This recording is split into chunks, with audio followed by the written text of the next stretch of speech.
Alright, hi everybody. Thanks for joining me again. Today we're going to do that video I have been talking about for a little while. The SIG MCX pellet gun. We're going to turn this into a salt and fly shooter today. If you're interested in seeing how I loaded the magazine, just stay tuned after the test fire and I'll show you how I did it. It was actually a lot easier than I thought. And for those of you who are thinking of trying it, just keep in mind that they don't break down like a regular AR, so it's going to be a lot harder to clean. And if you remember or if you have viewed the Vigilante and Shredder video, you'll notice that that steel barrel, I do get some rusting in that Vigilante barrel, and I'd rather not have that happen on this. So I'm probably going to run some felt patches through there with some CLP, try to clean out any salt residue. Haven't shot this. I'm doing this with you, so I don't even know if it's going to work yet. Okay, probably not going to be doing this on a regular basis. This is more for fun, although I did have a request from Jody Gableman, as they were interested in murder hornets in their area. So I don't know how powerful this is. I haven't fired this yet.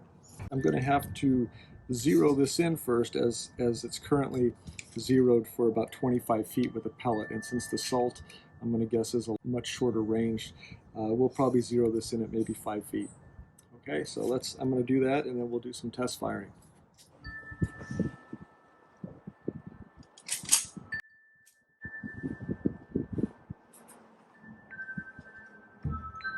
So I'm going to start out at 5 feet here.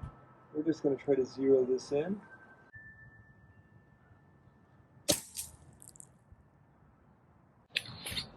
This might be too far for the salt here. I'm going to try one more time.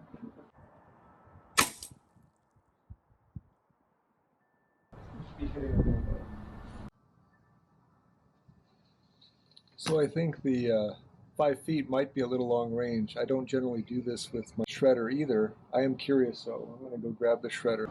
So we'll try the shredder at 5 feet.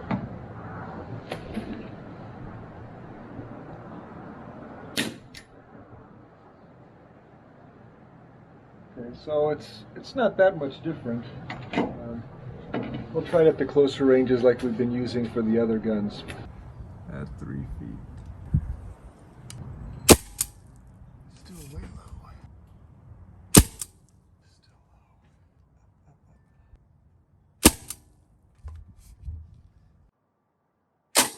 There we go. So I was shooting really low compared to the lead pellets. For those of you not familiar, we're going to be using the Cinefoil. It's a lot heavier, thicker than aluminum foil. We'll see how the SIG works on this. Let's try these out at some different close-up ranges. It seems like just walking around the yard, I was trying to take measurements, and it seems like 3 feet seems to be about an average distance here. Let's give that a try first. Let's try some of the closer ranges that we've done, like the 2 feet. It's about 1.5 feet here. A little low, and let's try a foot.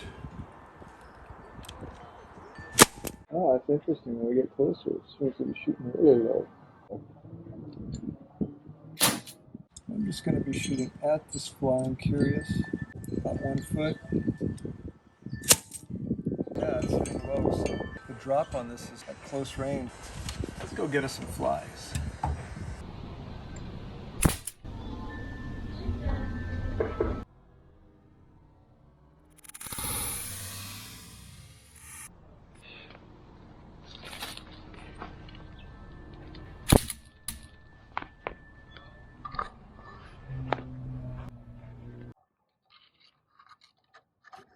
But now for the actual fun part, why we actually loaded this up in the first place, right?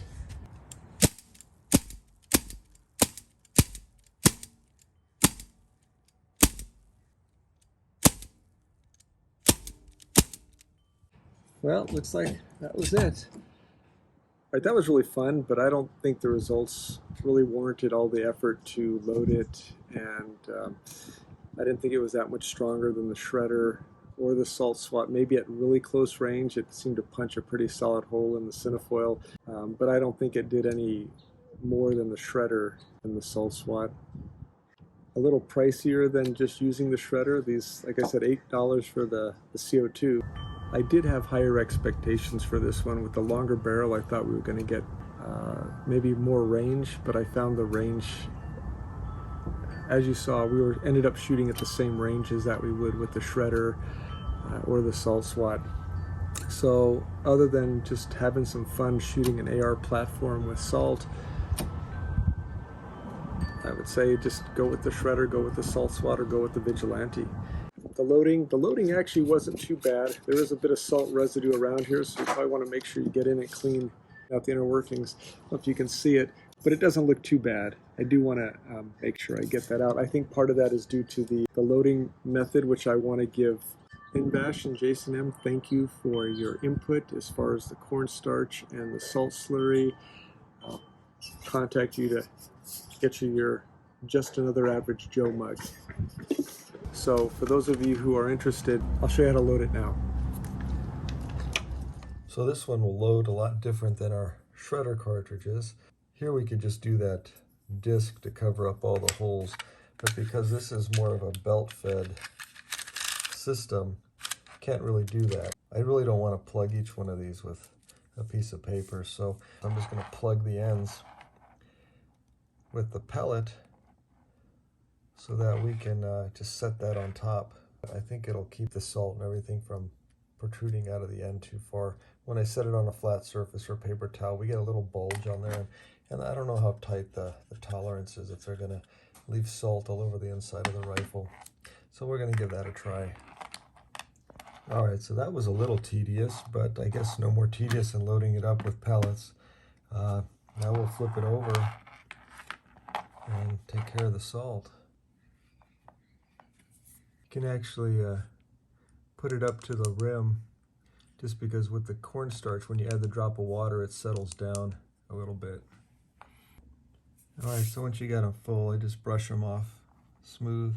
Like I said, when you add the drop of water, you'll see them settle in a little bit. All right, so now I'm gonna add a drop or two in each of these. I don't know if you can see it, but the salt and the cornstarch, they tend to settle down, so you can fill them up to the top and not worry about them overflowing when they dry.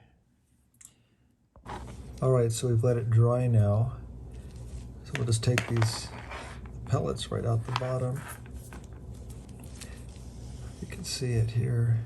And we load it up pretty nicely. Clean on the outside here so we don't have much salt residue for the rifle. Now we can feed that right in here. So now we just got ourselves 30 rounds of salt. There's a little bit of salt in there, not much. It looks like it cleared out pretty well.